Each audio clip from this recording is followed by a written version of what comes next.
I'm Detective Coercion in the Sheriff's Office. I'm one of the guys working this case way back when, okay, along with him. So what we'd like to do is we'd like to sit down and talk to you. Just give me okay? Yep. You need any water? Would you like any water like that? You need to go to the bathroom? Yeah. Okay, yeah, why don't we, yeah. Yes, we'll do that now. If you want water or anything after that. Give them a little water. Okay, you let me know. Can you take care of the rest of the food? I'll leave this blanket Ricky. That's fine. What, we are better than do now. Yeah. All right. Cool. I got you. If you would do that, if you don't mind, one more.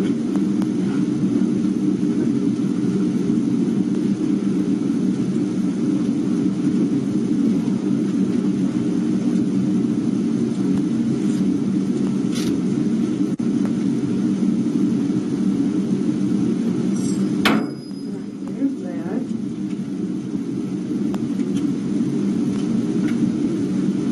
And there's that. When you get back. I think you're gonna follow her? Just need a couple minutes, all right? Okay, brand new water for you. Can I wrap this up? Yes.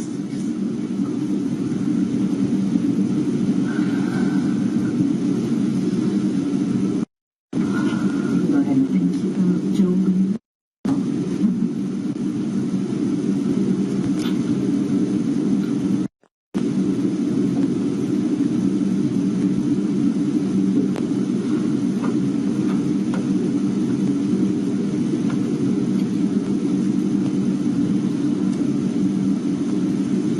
Yeah.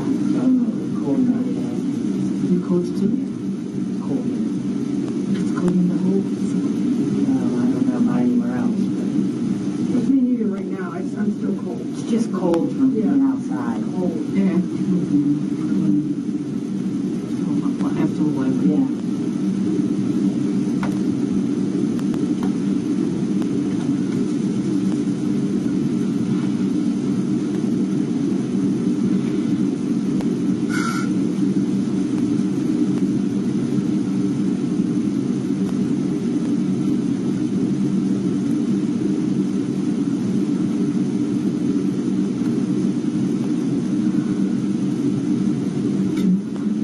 Yes, it is 9:30 p.m.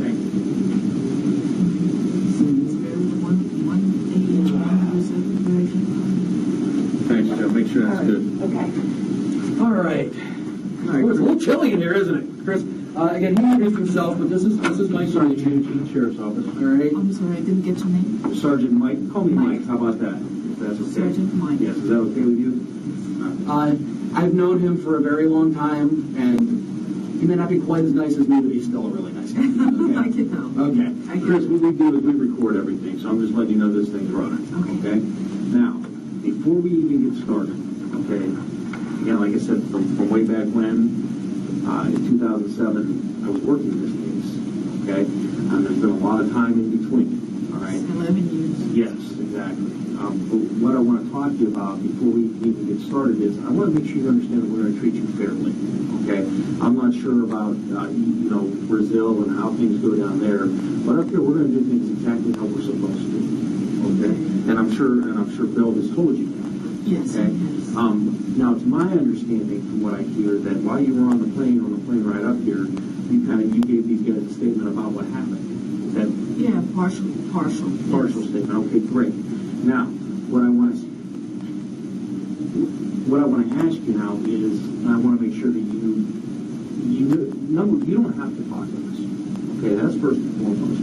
I would love to hear your side of the story. Okay, but what I need to do is I need to make sure that you understand what your rights are. Okay, now you have a lawyer down in Brazil, is that correct? Who's helping you with this case down there? Okay, obviously he's not up here. We want to talk to you. We can talk to you without a lawyer, which is your choice. Doesn't matter to me. Either way. So you're willing to talk to us without a lawyer? Yes. And you're sure of that? Because I have nothing to hide. okay, great. But I just understand something. As much as I can't wait to hear what you have to say, it's more important for me to make sure that you understand I what do you're understand my rights. Okay. You understand that, say, you've been charged with I murder. have the right to stay silent. I know that. Okay. But if I want to talk, it doesn't doesn't bother me to talk to you. Okay, great. And we're going to get to that. You do understand, there's one more question. You do understand that when you get arraigned, you know what your arraignment is when you actually get formally, you go see the judge about the charge you've been charged with of murder? They're going to assign you a lawyer. And you're willing to talk to me now without that lawyer around? Doesn't bother me. Okay, wonderful.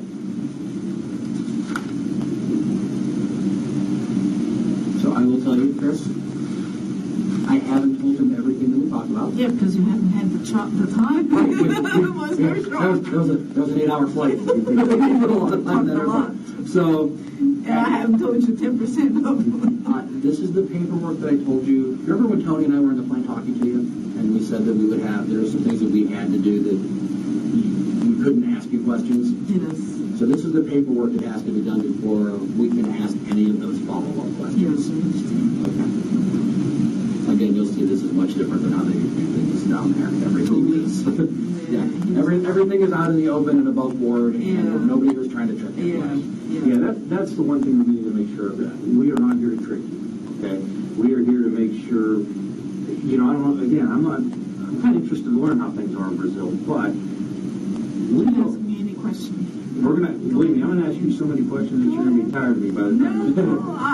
I will tell you this, It's from the time that we spent together, it's very important to her, correct me if I'm misstating this, that you fill in the blanks. Because she was reading a lot of things in the news and seeing the things that were reported, and she wants to fill in those blanks with the things that weren't correct. Is that fair? Is that kind of how all this thing started? Yeah. Okay. Awesome. How about we do this? First, can you read write English language? Yes. Okay. What I'm going to do is, these are your constitutional rights under Marital. Okay? This section right, put those on, please.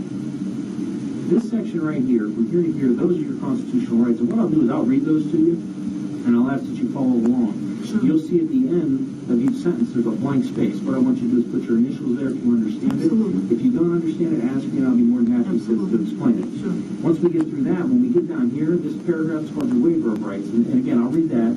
But what that basically says is that you understand what your rights are, you're willing to waive at this time and talk to them. Okay? So if you take this pen and follow along with me. Before we ask you any questions, you must understand your rights. If that's true, initial there.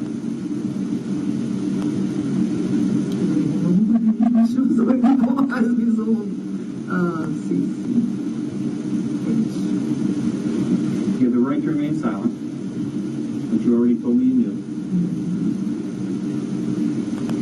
Anything you say can be used against you in court. You have the right to talk to a lawyer for advice before he asks you any questions and to have him with you during questioning. You waive that, is that what you said? Yeah, I don't have a problem with that. Okay. If you cannot afford a lawyer, one will be appointed for you before any questioning if you wish. If that's true, initial there. Decide to answer questions now without a lawyer present. You still have the right to stop answering at any time. You also have the right to stop answering any time until you talk to a lawyer.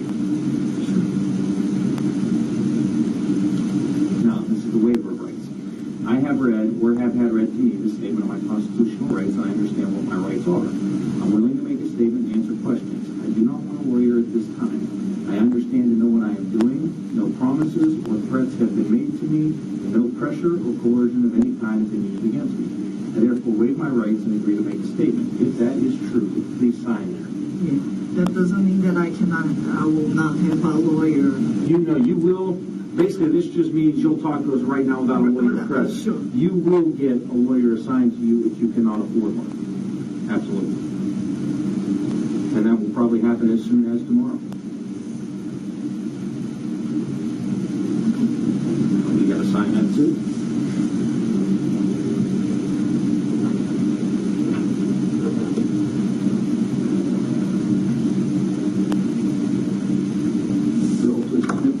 Okay. Now, what I want to do is I kind of just want to start off. It's been a long time. Now, what name are you going? Are you going by Claudia or are you going by, what do you want me to call you? Chris. You want me to call you Chris?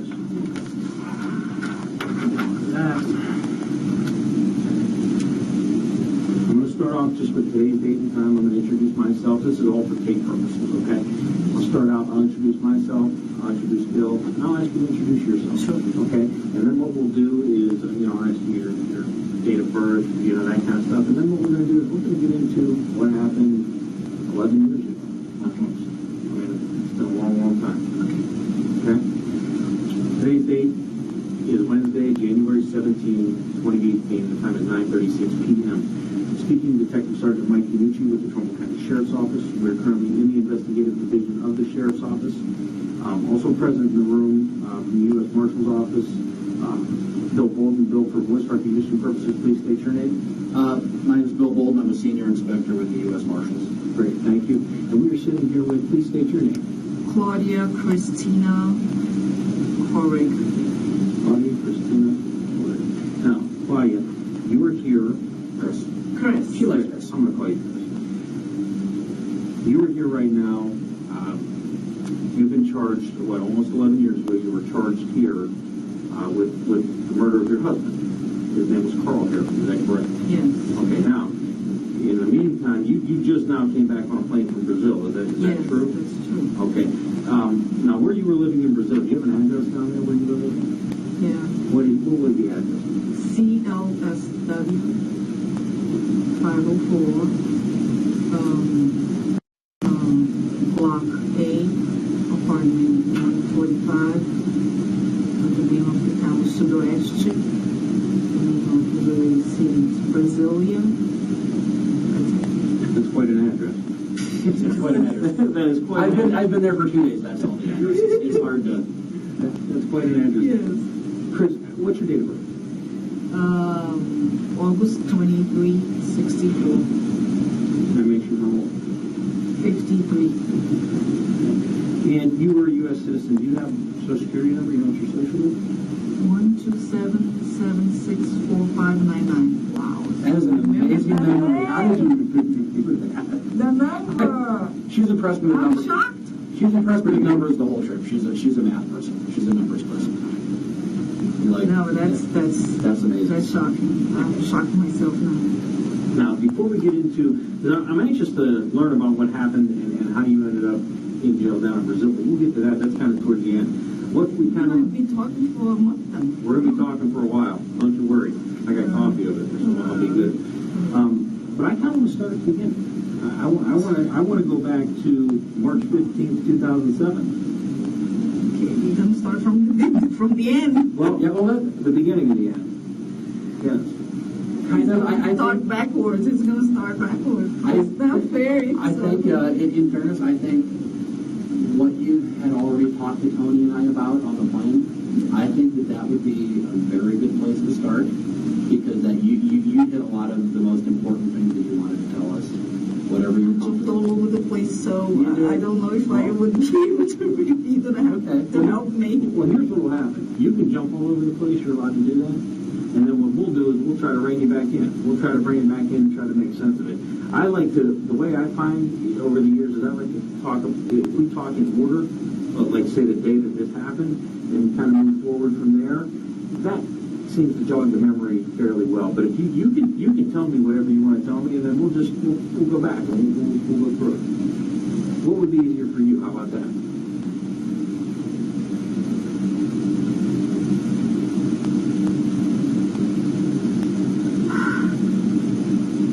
Bill, Yes. I know how hard. I want to be fair to the family, but I don't want to be unfair to myself. If I say only a few things and I don't say the whole thing, Right. I'm gonna look very bad. I think that what I would like you to do, and this is entirely up to you, just talk about the things that you talked about with us before, the things that you were already comfortable with, the things that you told Tony and I on the airplane, okay? And then, once you're done doing that, if there's other things that you want to tell us, we will let you do that. If we have some questions, we will ask you. If you're comfortable answering them, you can. If you don't want to, you don't have to. But I think, for me If I anyway, only tell the things that I did and I don't say the things that he did, yeah, that doesn't mean That- very little good. I agree. But the things that, Because I was telling him that I didn't want to say all the bad things that he did to me, because I didn't want his family, which are very good people to know the real person that he was. Because I like those people. They're very good people. And they don't know everything about that man. I understand. Here's what I'll tell you about that. And if I tell you, oh yeah, this is what I did, this, but I don't tell you what led into this, that's my concern. Either tell you everything, Right. you know, I'm still confused about it. Chris, here's what I'll tell you. The stage is yours. You tell us whatever you want to tell us. Okay, we're not going to control or put words in your mouth. Whatever you feel comfortable telling us. So you heard my stories. I was emotional when I told you the stories. I don't completely remember what parts in the sequence in which I told these things. Would it help? If you could help me. Would it help you if I ask you some of the questions based on what we talked about earlier? Yes. You can help me. You can help me. And we can start with that. Yes. Because see, one thing is for me to talk the way I talk. I was more relaxed. You were more relaxed. Yeah, I'm not so relaxed. I So my understand. memory shuts down. It's a little scary. It doesn't. It's a little scary. Because I feel like I'm under pressure to explain things. I didn't feel that way on the plane. Right, and you're not going to be under any pressure. I'm not going to talk to you any differently now that It's we get very on hard the not to airplane. feel But it's scary. Only because I feel like if I only get the chance to say this much, and I don't say the whole thing, I'm going to incriminate myself, make myself look like a terrible person, and I'm not going to say why. And the why is that part. It's that part that I said that I didn't want to say to protect the family from knowing. It's very hard for a parent to know, you have children, to know bad things about your child, isn't it? I don't want to hurt that family. You know, they've been hurt, they already lost their son, and I don't want them to know certain parts of their son's personality because I can bring him back. I will not. I feel it will not change the outcome of my of this case. I'm certain that I'm going to get what's the word convicted. I'm prepared for that, and to me it doesn't matter anymore. I feel I'm 53, but I don't feel like 53. I feel like 103. So to me, you know, what 103-year-old has expectations of doing what with her life? You know, so. Go ahead, help me. Yeah, I'm going to help you here a little bit because. Yes, help me because remember when we were talking. All over the place. When we were talking on the plane, Tony and I both said that we would not lie to you. We had a big conversation. Yes. And we did tell you that the things that you said to us, we can't keep secret. You know what I mean? We have to report what was said. So really all I would like to do right now is talk a little bit about the things that you told us on the plane. Because you did say some things that were very important that none of us knew. And if we didn't know until you told us. And I think that's a very important part of your story. And it's a very important part of the entire story about what happened. A piece of paper because I feel better organized with a piece of paper. You want to write something? Yeah. Okay. Well, let me ask you this. If you Not right, it's just scratch. Having a piece of paper in front of me and a pen helps me out. Now, let me ask you this, Chris. We can do it the way Bill's talking about doing it, if that's easier for you. What if I just asked you to explain, tell you, when we got to the house, this is what we saw. Can you tell us how this happened? Would that be something? No, that's not how I'm going to tell You don't want to do that? No. Okay. Now, how do you want to tell me this story? Bill, what do you think? I think What part? what is important is the couple of things that you said that led up to what happened that day. The things that you said when you were talking about how things happened that day, and that it wasn't something that you planned in advance, but how it happened and the reason why it happened. The things that you said to him about being pregnant, his response to that, and what happened after the shower, the things that you said, I think that is a very important part of the story, and I think that's the thing that you need to tell him about that part. To organize what point I'll start.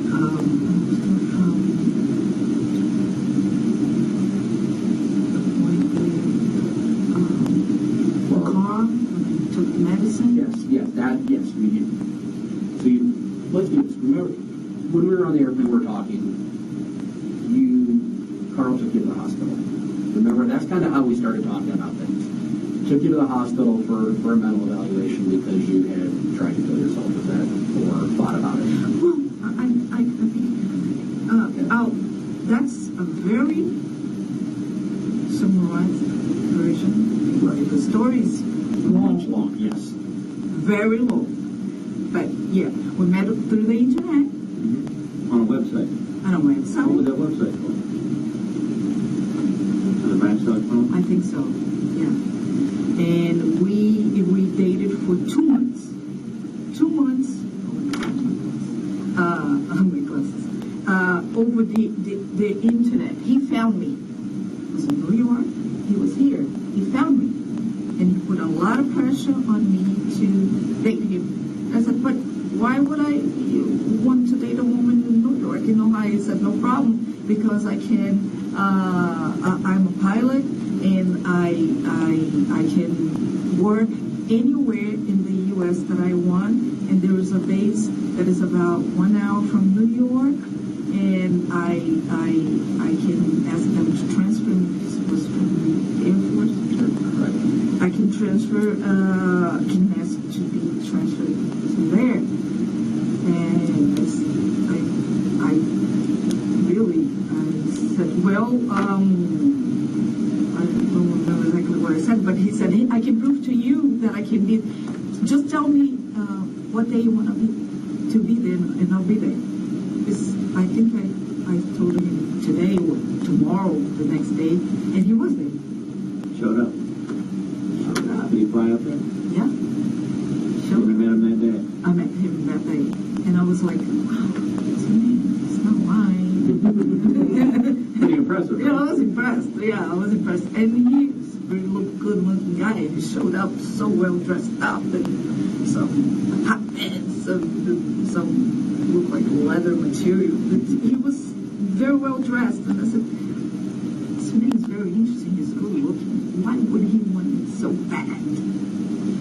And I would have to tell you the long story. Well, he trapped me. He wanted to marry me at any cost. And Right there that day? that day, Wow. Didn't you say you were dating for like 2 months? we dated for 2 months. Okay. Yeah, But you were talking about getting married the first day? the first day, Wow. yeah. But I was in New York. We dated long distance. He was in Ohio. We dated over the phone. I went there once. No, he went there to New York once. Then I came to Ohio once. And then our next date was in Bell Island. For the day? In May. Yes, for May. And that day, I thought that man was crazy. He had made an engagement party. He invited all his friends there, and he prepared an engagement party for us without telling me that he was getting engaged to me. And everybody said to me, "Oh, Chris, congratulations, congratulations!" And I was like, "Yeah," but I didn't know what they are congratulating me for. But It's my did he give you a engagement. ring?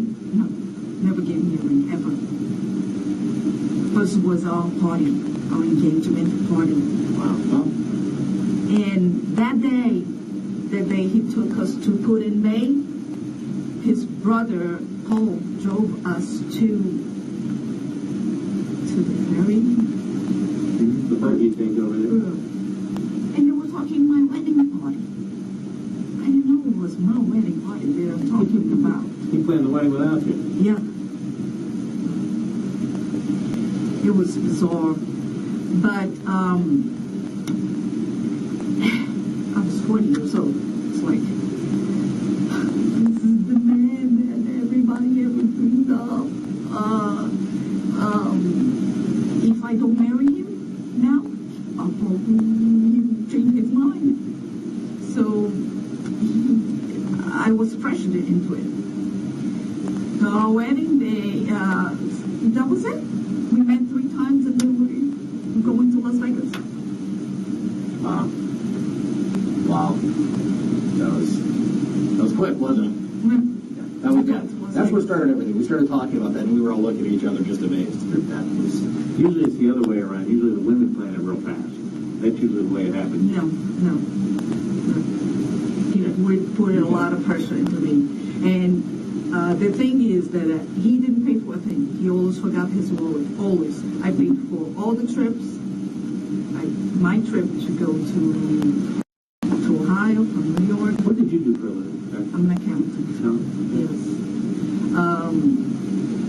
So I paid for my move to bring in all my furniture here. I paid for all the food in the house.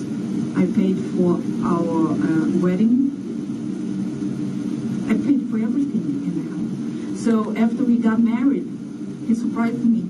His 16-year-old son that lived in North Carolina, Right. with his mother. He brought his son to live with us. So we got married on June 30th of 2005. And we went to Las Vegas. When I came back, when we came back from Las Vegas, his son was in his house. I didn't know him. Living. Okay, so I wasn't working. I spent the month of July at home. I wasn't working. In August, he left for a course in Texas. It was a 3 to 4 month course because he worked full time for the Air Force, and he decided to. And he didn't want to work full time for the Air Force anymore. He wanted to work for Southwest. Southwest, full time for Southwest, part time for Southwest, part time for the Air Force. He told me that he used to make $120,000 with the Air Force. I don't know if it's true. I never saw his checkbook. I never saw his bank account. I never had a joint account with this man. I never saw $1 of this man's money. Never gave me any of his money. Nothing. I paid all the bills in the house. No, I didn't. He paid the electric and the mortgage. Everything else was with me. Food, clothing for him. I bought his clothes. My clothes, his clothes, his son's clothes. Everything else. Going out for dinner. Everything else was me. He paid for those two. So I remember he told me that with the Air Force he was going to make he was going to make $25,000 in Southwest. About 40. I think altogether was not more than $65,000. It was quite a pay cut. You know why? Because he wanted a lifestyle, crazy lifestyle. That's the part I didn't want to expose him. I know, but since you talked to me about it, it's something that you're doing good. And Mike is just as nice as Tony, and we're sitting here, and I think it's important. This is an important part of your story. He wanted a crazy lifestyle of doing all kinds of light-hearted stuff. Men, women, everything. And for you to have an idea what lifestyle he liked, he was addicted to a TV show called Miles High. People did not YouTube. It's about pilot school where everybody had sex with everybody. He wanted that lifestyle. And he had that lifestyle. He wasn't a faithful man. And he had sex with men and women. He was, that one thing. And he told you this? I think you're going to need some more paper. Chris, I think you just got through the hardest part. Okay. You just got, when we were talking earlier, that was the part that was hard for you. So you're doing really well. And I know that you're worried about that, and you've given us a very Tell that to the family. you've given us a very good Listen, picture. this has no bearing in whether I'm going to be convicted or not. I will be convicted. So why am I going to hurt that family knowing this? Do you remember what we said on the airplane? That even if it's a bad story, they want to know what happened and why. Everybody wants to know. And there's only one version of the story out there because you haven't published yours yet. Here's the way I like to tell people to sit in your chair right there. You get one chance to tell your story. And this is it. I can't control what you tell me, but I'm going to tell you this is the one time you're going to get to sit here. We are not going to be able to do this again. Me and you are not going to sit across from each other at this table again. This is your one chance to make it all count. And that's what you need to remember. I know you've said it more than enough that you're not trying to like the family. You don't want to hurt the family. Because they're alive and he's dead. Right. They deserve it. My answer to you is the truth speaks volumes. There's nothing like the truth. Whether we like the truth or not, we have to deal with it. You follow what I'm saying? And that's the way I think your best interest is telling your story however you want to tell it. But this is your chance. Yeah. This story that I'm telling you, who's going to hear it?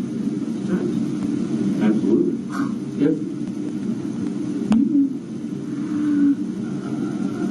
a lot of things can happen. Just because you, and I'm going to tell you this, and I'm being completely honest with you, just because you tell us things in this room today doesn't mean the family is going to read these reports or see this. They're not going to hear everything that you tell us. At some point in time, some of these things may be discussed, but the family is not going to be sitting there when you're going to be told of them right away. Okay? Right away, but at one point they will. At some point in time, they may hear some of these things.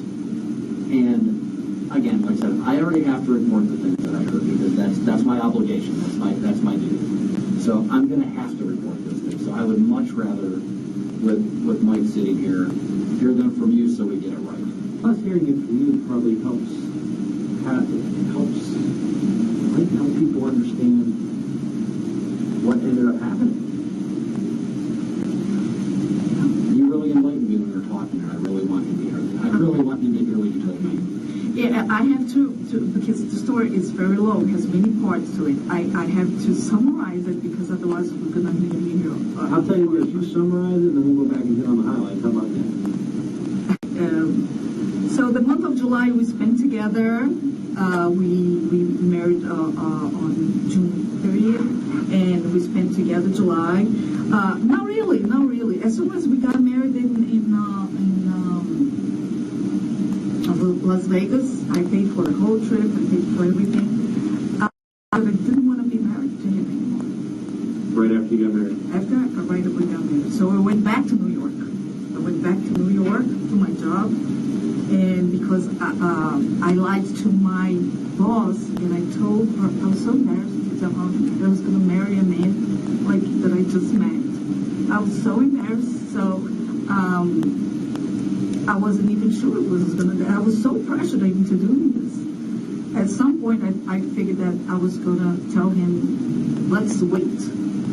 But I wound up doing that, but I felt very, very bad, and I went back to New York, back to my work, didn't tell anything to my boss. I continued to work, and 2 weeks after I was there, he pressured me every day. He said, well, I gave you enough time for you to tell your boss that you're married. If you don't tell her that you're married, I'm going to call her right now, and I'm going to tell her that you married me a couple weeks ago. I said, please, don't do that. Don't do that, because it's just going to hear it. It's going to hear it from me. I want to give her my version. So he gave me that day for me to tell my boss. So I walked into her office and I told her what happened. So then I had no more job, and then I had to come back to New York, to Ohio, and he said, I'm going to change because he treated me very, very bad.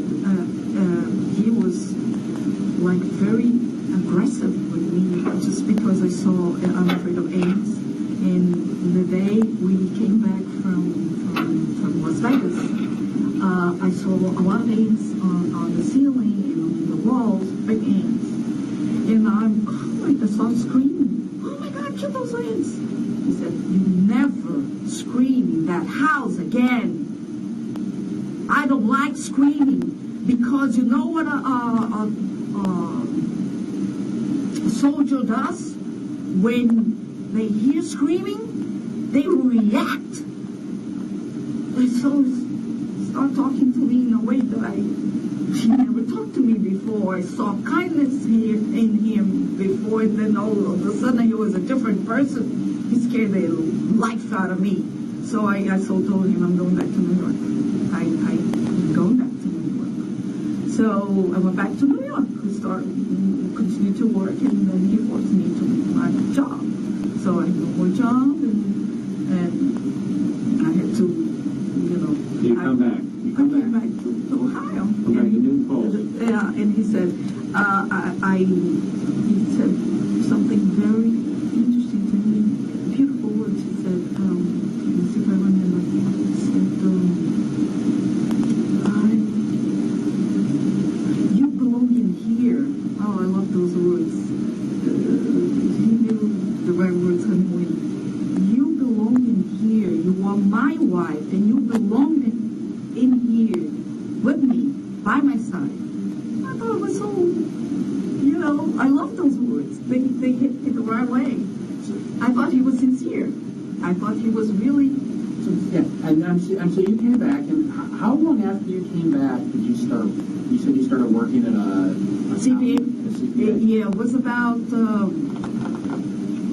August. I was pregnant. I was the baby.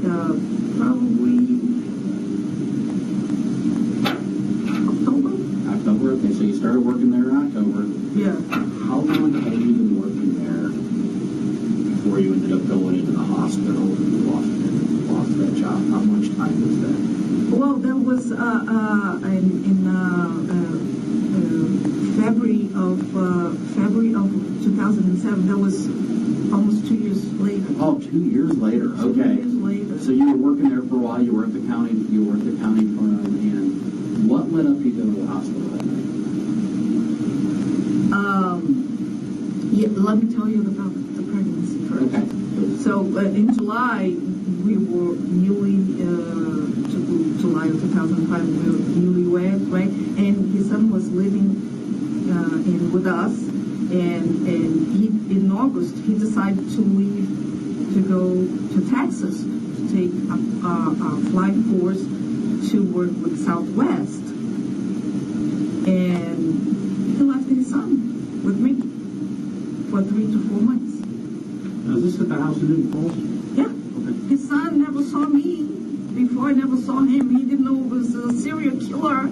He left his 16-year-old son with me. I thought that was weird. Not only that he left me, we had just gotten married. He decided to leave and left his son with me. So that was very weird. And he left it, no money for food, for anything. I had to take his son to school every day. I had a child all of a sudden, a 16-year-old child. I had to take him to school every day. I had to pay for his food. The schools had no jacket,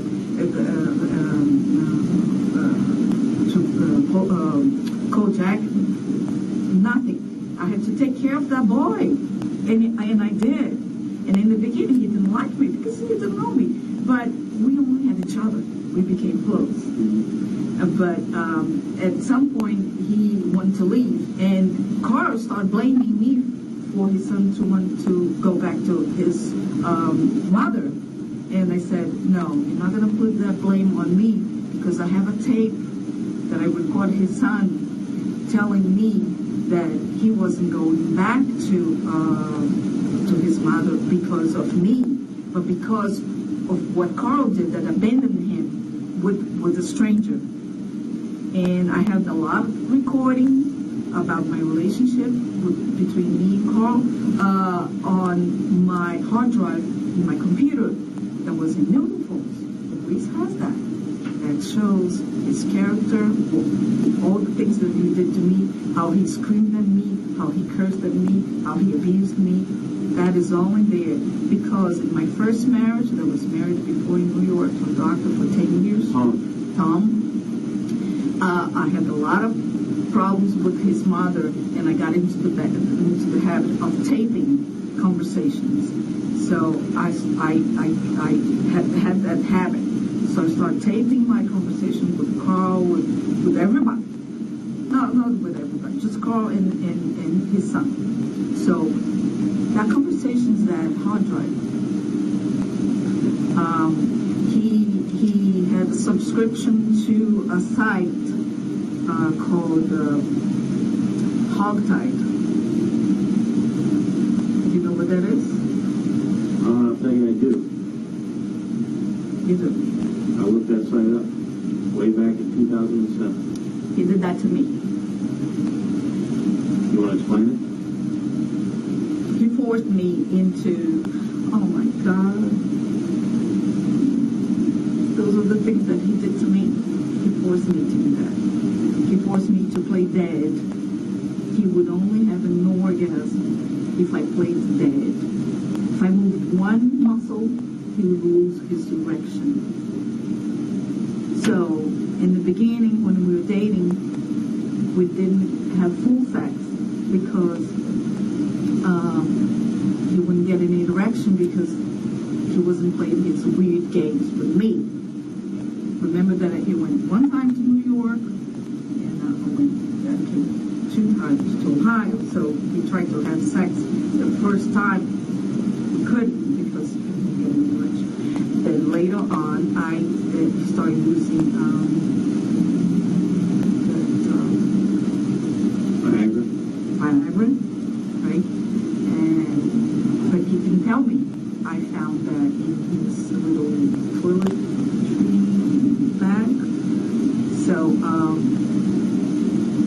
that was the second time. Because we were able to have sex because he took Viagra. And he was very, I remember, he was very nervous with me, and he said, "You're not going to leave me, right? Because I'm not a man enough for you, right? Because I couldn't perform." I said, no, I understand. Some men get nervous. He said, it's because I had an accident when I served in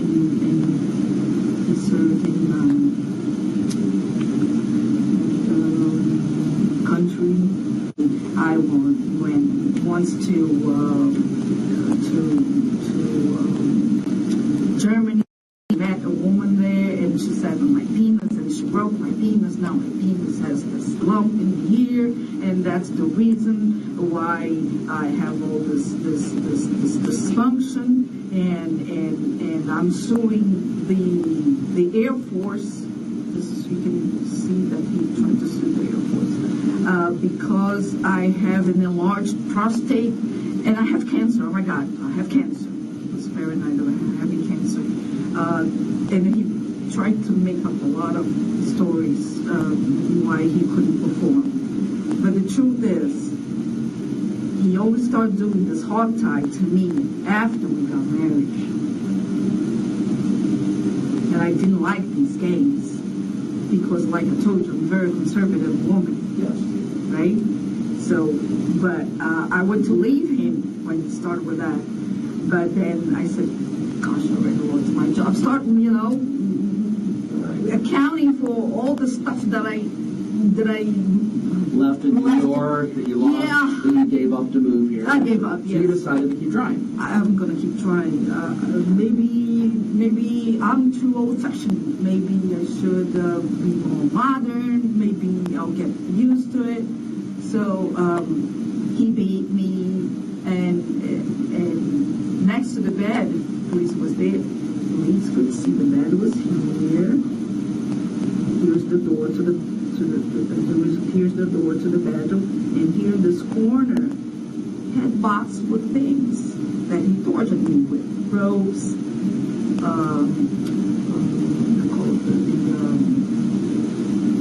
the whip, the vibrator, had all those gadgets. So, he only had sex that way with me. Either he would tie me up, or he would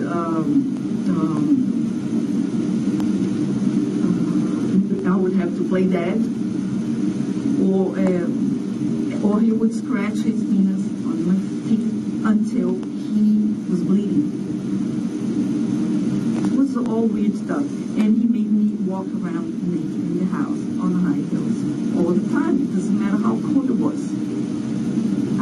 Because even if you put the heat on, That's still, yeah. it's still Those are cold. all strange things. Yeah, those high heel things with a pom-pom, with a little ball. You seen them on Victoria's Secrets? Okay. Those heels with, you have a little pom-pom, right? Ridiculous stuff. I felt like a hug. And that's just not me. Right. So I had to, I couldn't put on socks, I couldn't put on pants, I couldn't put on a jacket. If we went out to eat, it was snowing out like this. I always had to wear open shoes, open toes, shoes with, So it was torture. He tortured me. He has some fetishes, obviously. Yes. Yeah, There is because one you little use- particular one that I don't feel comfortable telling you. And you don't have to, okay? There's one very, very bad one. And you don't have to tell us anything you're not comfortable telling us. I think at this point, we have a very good picture that there were some fetishes and there were things that you were uncomfortable with and other things that Yeah. And it You're was very that or conservative. not. And it was that or not. There was that or hell. So, Cursing. He never only beat me up once. But that was the day that happened. Yeah, that was the only time that he beat me up. But he would abuse me verbally. do you, I have something to tell you. I'm pregnant. He went crazy. He said, I never want to be a father. I never want to have children because you're going to ruin your body. I love your body the way it is. You're going to get stretch marks. Like his first wife got a lot of stretch marks. And I don't want that. You're not going to do this to me. I want a wife. I don't want a mother. I don't want children. I want a wife. And I said, but I'm 40 years old. I can't. I'm not going to get an abortion. You will get an abortion. So I went to see him in Texas. I made a trip there. He didn't let me talk about this deprivation technique on me. So and before that, over the phone, he would call me all neurotic, crazy. You gotta get an abortion. You gotta get an abortion. You gotta get an abortion. So he would talk to me all the time about that. So I was going crazy. And when he came home to spend in a weekend or a few days, I don't remember, a week, got a week off for a few days, he wouldn't let me sleep. And I begged him, I can't, you're killing me. So he would keep me up, and he would stay on bed, sitting on bed. And I would lay down and fall asleep. He would wake me up. Wake up, wake up. So he would do that all the time. And I got sick. After a few days, my body just couldn't take it anymore. I got sick from the mental pressure, from the mental torture from sleep deprivation. I wind up in the middle of the night. I felt pain, and I said, I don't know, this pain ain't this. And all of a sudden, I had blood all over. And then he took me to a hospital. And I did the ultrasound, and they saw you are losing the baby. We're going to try to save it, but we don't know if we're going to be able to save the baby. But she did the ultrasound and said, I don't see the fetus anymore. The sac is empty. Go home and rest, this and that. But then when I got home, I was the fetus inside the toilet, and I heard that big noise. And I said, what is that? So I saw the blood, and I stuck my hand, it was the fetus. I was very emotional. I took the fetus and put inside a little glass jar, and I showed him. He didn't want to see it, and I put it in the freezer. I said, I'll put it in the freezer because I want to bury it. I want to bury the fetus. And he went into the freezer and threw away the fetus. It was so cold. He threw away the fetus. I want to keep it. Whatever, bury it in the yard. But that hurt me a lot because that meant nothing to him. It meant so much to me, it meant nothing to him. And then I went into the hospital to do to clean up the uterus. Right. So I went into surgery. So I don't know the name of the hospital because I'm not familiar with names, and I would not remember anyway. It's been 11 years. But I'm sure that my insurance, that was from his insurance, has all that paperwork. They could, you could see that my story is true. So, so after 3 or 4 months, his son went back to his mother, and our time together became a little bit better. I was more used to his abuse, but he did a lot of bad things to me. I wasn't allowed to talk. His mother doesn't talk, just like his mother. A geisha, you know what a geisha is? No, I don't. Japanese woman that wears that dress, and she serves the men. He wanted me to be like that. Very abusive of his first wife. She left him because of that, and she loved him. Talked with friends.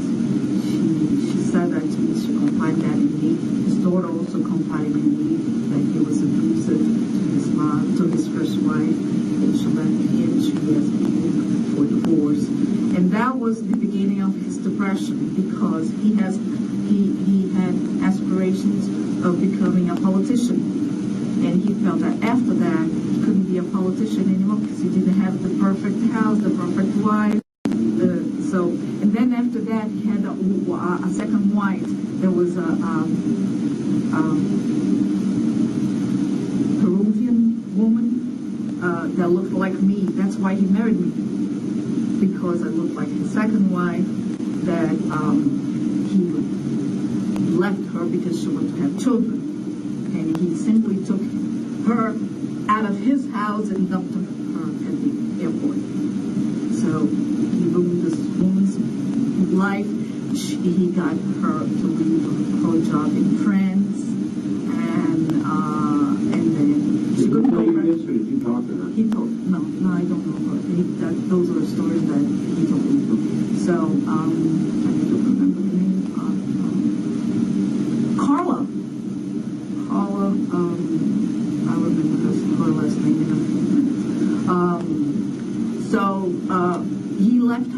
because she wanted to have children.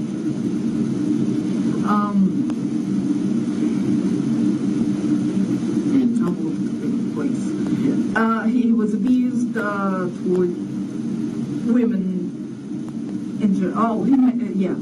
He married this Carla, who was Peruvian, didn't speak any English, zero. But she was perfect because all he wanted was a body.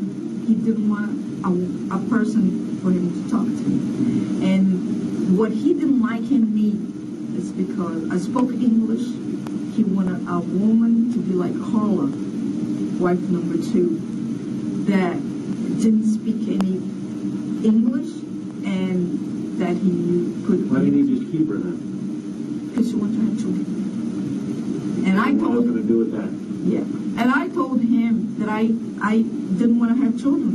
He loved them, and I did, but I became pregnant. And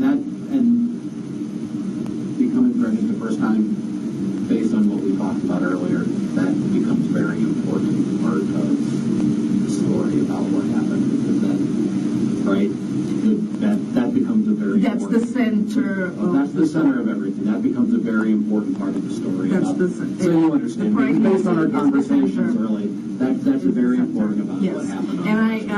And I confined it in my neighbor. Her name is Ella. Ella is the neighbor. She lives in the house across the street. He pregnant. This man wants you to abort. He's not right about that. He doesn't have to fight to force you to an abortion. You got to go back to New York. So I have this one person also to contribute to my story. Very good, and that's all stuff that we can look into. Yeah. And we will. Yeah. So let's kind of keep. Yeah. Where do we want to go Right. now? Then we had those 2 years, right, of good. He was abusive, but at the same time, he would ask me for forgiveness. I always threatened to go back to New York, and he said he would change. He loved me. All I had to do was obey. If I obeyed, I would be happy. So he was telling me that he knew what was best for me. Just obey. Don't talk. Don't have an opinion. I had a rule, a list of rules of over almost 30 things that I couldn't do. I couldn't choose my food. I couldn't choose my clothes. I couldn't choose my shoes. I couldn't talk. I couldn't pick what I was going to watch on TV. I couldn't pick my anything in the house. The house was his. I couldn't pick a furniture. I couldn't pick the color of the walls. Nothing. I had to be invisible and silent. So After a while, that probably wears on you. I couldn't. For this little time that you're talking to me, you know that I talk a lot. Yeah, we've talked a lot today. Yeah. We spent a lot of time together today. Yes, exactly. I couldn't. I have an opinion on things. Did that stuff would kind of lead up to the depression that Yes, they caused? yes. Because I'm a woman that I can talk about medicine, I can talk about politics, I can talk about psychology, I can talk to you about the end of the world, whatever you want to talk about, I will talk to you about. I have a lot of interest. So I have a lot of things inside my head. I read a lot. If I watch TV, I'll watch the news. I consider myself a nerd. I never drank. I never had drugs. I don't have tattoos. I never went out with girlfriends. I'm from work to home. You're very intelligent. Very smart. Yeah, we talked about that a lot in the plane. Yes. Oh, thank you very much. But he didn't appreciate that. I do. Well, that was a problem. That was my a defect. That was the That problem. probably led to the depression. Yes. The abuse.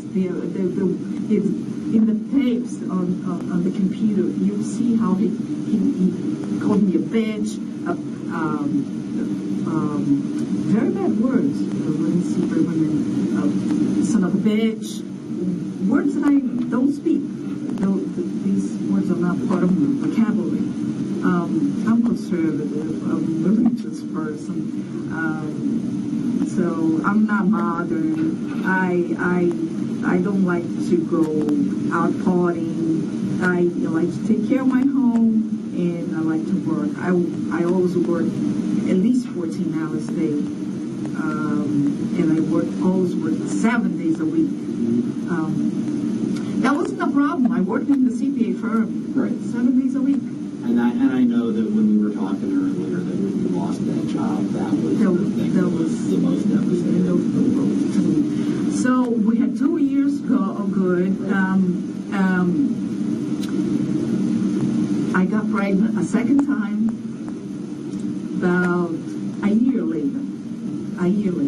So August 2006. About 2006, I got pregnant again. And again, he did the same thing to me, the same torture. And that was, then there was a very bad time for me because I bothered him, because I was wrecking his body, my body, his body belonged to him. I started to gain weight, and that wasn't good. Gaining weight as a result of the pregnancy? Depression.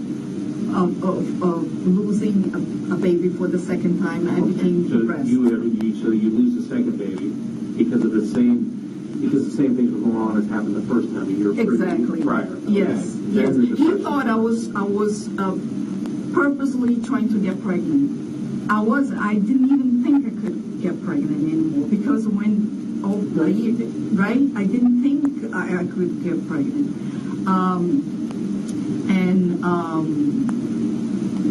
If he was so concerned about me not getting pregnant, why wouldn't he use a preservative, right? Right? So he wasn't too. Ellen was married, and I didn't see a problem with that. So I did, because I didn't get pregnant. It was weird. I didn't get pregnant before him. But then I thought that was.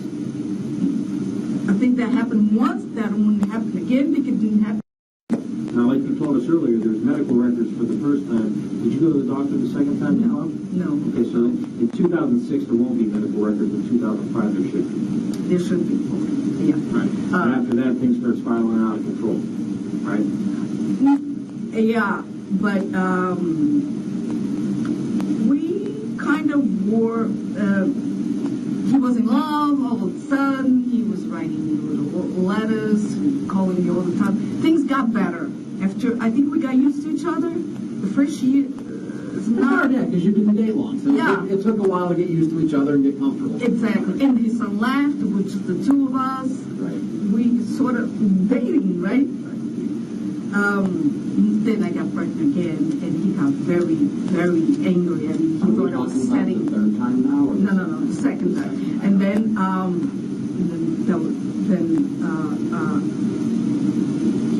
he thought I was setting him up. I thought you were doing it on purpose. Yes. And is that kind of what he thought the third time? The third time? No, I thought. Oh yeah, he became very psychologically disturbed. He was drinking a lot. He was not doing well in Southwest. Now, what time frame are we talking? After August 2006? Now we are back in December of 2006. We now 3 months before. I was saying, just to make sure I understand, because I want to make sure that what I remember is right. Because these are things that I'm saying now that I didn't. The day that everything happened at the house. I'm getting to the that. first time you told him you were pregnant for the third time. Is that? Yes, when you that was told the him? first time. Okay, so that's okay. I just wanted to make sure I remembered that correctly. That was the first time. Because I was afraid. So that would have been March. I was afraid that I was depressed because I was afraid that his reaction would be the same reaction that he had the first time. Which it was. Which it was. Yes. It was even worse because he said he was going to adopt. daughters. Yeah, They, you know what? Can you tell Mike, so kind of cover that again? Because I don't want to put words in your mouth. I can't Okay. sit here and tell you what you said. You know what I mean? Yes, yes. I need Well, what you said. yeah, you wanted me to jump into that part? No, I mean, I just wanted to make sure we were. Yeah. I wasn't putting words in your mouth. Okay. Well, yeah, that day was a Monday. So, what happened? No, okay, I'll go into that day. That day was a Monday, and he got home at 9 or 10 in the Now, morning. which day are you talking? I didn't want to tell him over the phone because he worked. He stayed home one day and 3 days out of the house with the South. 1 day and a half and 2 days and a half he would fly. So I found out I was pregnant, and I got very nervous. So I became depressed. I already knew he was not going to accept the pregnancy. So I had a plan. If he doesn't want to accept this pregnancy, I'm going to kill myself. Because I'm already fat, I lost my job, I'm 42 years old, and I'm not going to have an abortion. There's nothing that's going to make me have an abortion. And he doesn't want a child. What am I going to do? I'm going to kill myself. So I had a plan to, I'm not going to tell you my plan yet. Let me just get into this pregnancy part. So he got home, and I already had this plan to commit suicide. He doesn't want the pregnancy. I'm going to kill myself. And then we talked. He got home, and I said, I had a pregnancy test inside my pocket. I had a pregnancy test inside my pocket, and I pulled out the pregnancy test and I showed it to him. He said, "What is this?" I said, "I'm pregnant." He said, you know, I don't care if you're pregnant. You're not going to have this baby. And I said, why? You know that my daughter is pregnant, and she's 8 months pregnant, and I'm going to adopt her baby. He was telling me that. He never told me that before. He's telling me that for the first time. He was going to adopt his daughter's baby for her to go to college. She was 18. And I said, fine. If you don't want this baby, I'm going to have this baby. I'm going to go back to New York. I'm going to have this baby. No, you don't understand. I don't want a baby, period. I don't want to have a baby. I said, why? Because I have to support my grandchild. And I said, okay, I'll support the child. That's not a problem. He said, you don't understand. I don't want a baby. Because sooner or later, you're going to ask me for money. You're going to ask me for child support. I don't want a baby. You can go back to New York if you want, but I don't want this baby. And then we got into, he grabbed me. He threw me on bed, and he grabbed my throat. I just defended myself. He was very angry. And I said to him, forget it. I'm not going to have an abortion. And I said, he said, well, let me take a shower. Leave the room. Let me take a shower. He had just arrived home. And we'll talk more in a little bit. So I left the room. He locked himself inside the bedroom. And he had a shower in the bedroom. And I didn't know what to do, because before that, I had tried to commit suicide with sleeping pills, but he took away all my sleeping pills. I didn't have anything that would calm me down. But we had a bottle of caipirinha, which is cachaça, yeah. Because once we traveled to Brazil and we bought a bottle, I never drank it before, but I thought of that. I said, maybe I should drink to calm myself down. I'll drink something. Why don't I have to? I was anxious. while I have to wait for him to finish up the shower. So I start drinking, and I had a gun. I bought a gun. But now I'm all over the place. No, you're on the right track. You're on the right track, because you told, if I'm recalling this correctly, you had bought the name because you were going to try to commit suicide. Yeah, but I didn't tell him that part yet. Yeah, you get to it. So you buy the gun. Where do you buy the gun at? No, let me say on Thursday, okay, here's Thursday, Friday, Saturday, Sunday, and Monday was the day that he died, right? So I think on Wednesday I knew I was pregnant. I took the pregnancy that day. That week I knew I was pregnant. Took the pregnancy test. Maybe it was a few days before that. So I knew I was pregnant, but I didn't tell him. He was on his trips. Got home on Monday. So he 1, 2, 3. I don't know if he was home that day, but I knew I was pregnant. So on Wednesday of that week, you find out you're pregnant. It's either between Monday and Thursday. Sometime that week. Yeah, I found out I was pregnant. Okay. But I didn't tell him because I was afraid. So I thought, if that man doesn't want me to have this child, I'm going to kill myself because I'm not going to have an abortion. So what did I do? There was a file on the internet called suicide.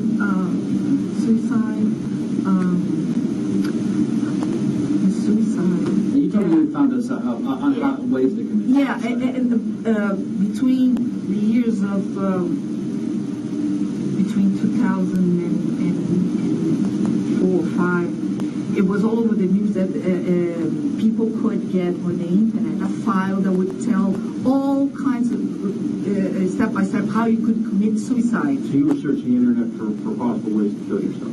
Yeah, and that file is even saved on the hardware, on the hard drive. The hard drive. Okay. Okay, and the best way of committing suicide was with the gun. But the downside of killing yourself with a gun is that it has a recoil. That most people that try to kill themselves, they lose part of their face, but they don't die because you aim here and the gun will do like that or like that, and you wind up not dying. But that's the most successful way of killing yourself. And then there's You jumping found a way over around the- that. Right. Well, tell me about that. Yeah, then I thought that was, because there were other ways, poison, jumping off of a bridge, of a building, what do you call it, the heat of the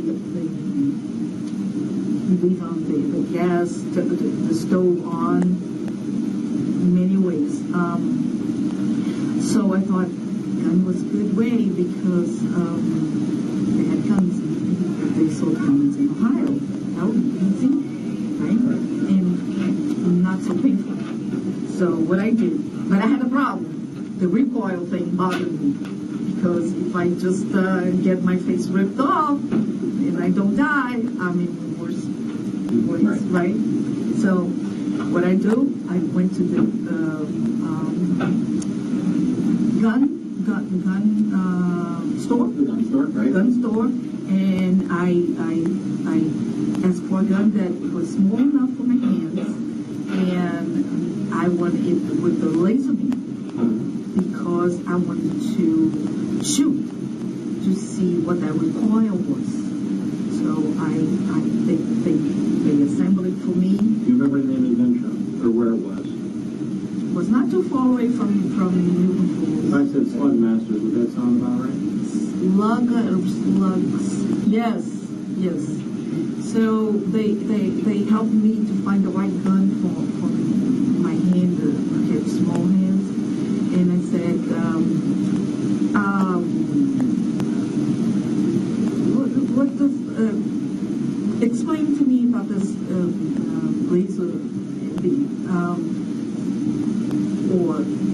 said, I don't want to buy a laser beam.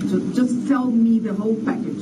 So I bought the whole package, and I went to... Why do you want the laser beam? Oh, I'm going to explain that to you. I went to firing range, right? Because I want to shoot to understand if I aimed at that point, how much more above that point it would hit. So you did a little research on this. I mean, obviously, A lot. you understood that there could be a point where the laser's hitting and the bullet's not hitting in that exact spot. You researched this on the internet? No, the beam came from my head. That was obvious. You knew that there was a chance that that bullet wouldn't hit exactly Yeah, where the because beam the was. article said about the recoil. Right, the article you were reading. The article Gotcha, said about okay. the recoil. So I was concerned about the recoil, so I had to understand about the recoil. I said, if I go to a shooting range, when I aim in that point, and if it shoots like one